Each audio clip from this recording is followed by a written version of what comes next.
My name is Gregory Newson. I'm the artist and writer of my new junior adult book for adults, named My Brother's Keeper, The Making of a Black Confederate. My book is about a set of twin slave boys in the deep South. They are left motherless due to childbirth complications. So they are raised in the household of their master, Thomas Stonewall Jackson. Even though Jackson later becomes a famous Confederate general, before the war, he was a Southern scofflaw, a breaker of Southern laws. He flaunted the laws forbidding slave literacy by teaching Afro-Americans to read and write, which took a great deal of balls. He also taught Afro-Americans the basics of Christianity. Jackson felt all mankind should have the right to worship and know Jesus Christ. Jackson's extraordinary relationship with Afro-Americans in the South, and later he became a Confederate officer, deserves a book of its own.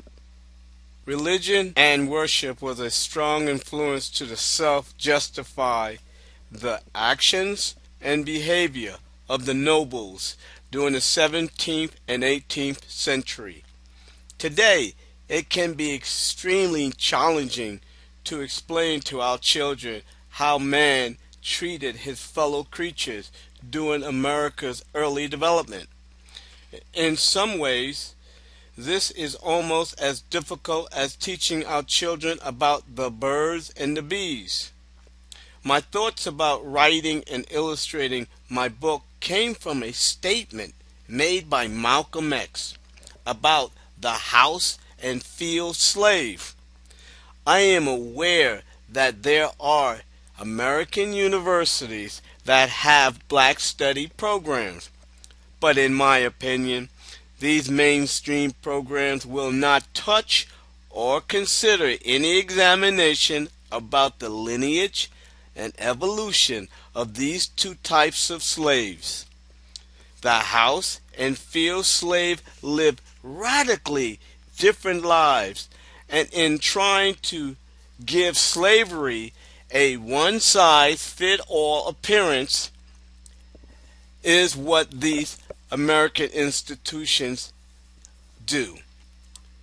In discussing the difficulties in these two types of slaves, modern institutes have become specialists in producing a unique form of politically correct chicken shit. Those without intelligent integrity will try to describe my book as pro-Confederacy propaganda. What I have sought to do is to discuss an uncomfortable truth about the choices some slaves felt compelled to make.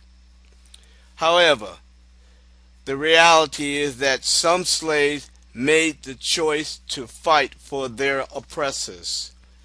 Before you 21st century spectators recoil in horror, you must consider that sometime the devil you know is better than the one you don't know. Quite often, slaves did not understand the nature of the war, nor could they fathom the risks and possibility they would encounter depending upon which side won.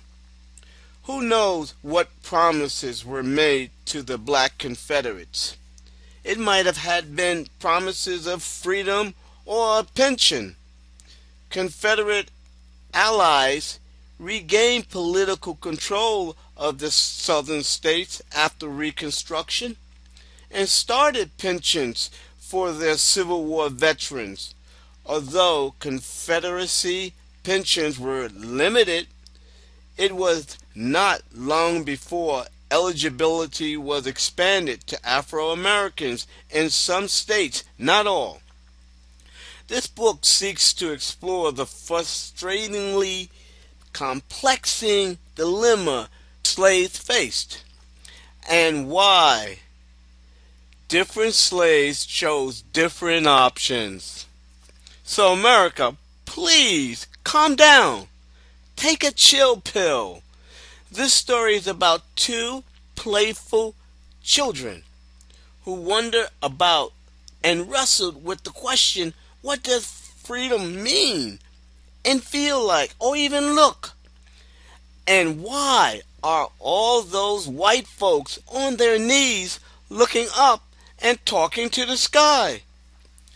Christianity played a major part in anesthetizing the pain of slavery, and many slaves saw Christ as their Savior, and also Thomas Stonewall Jackson.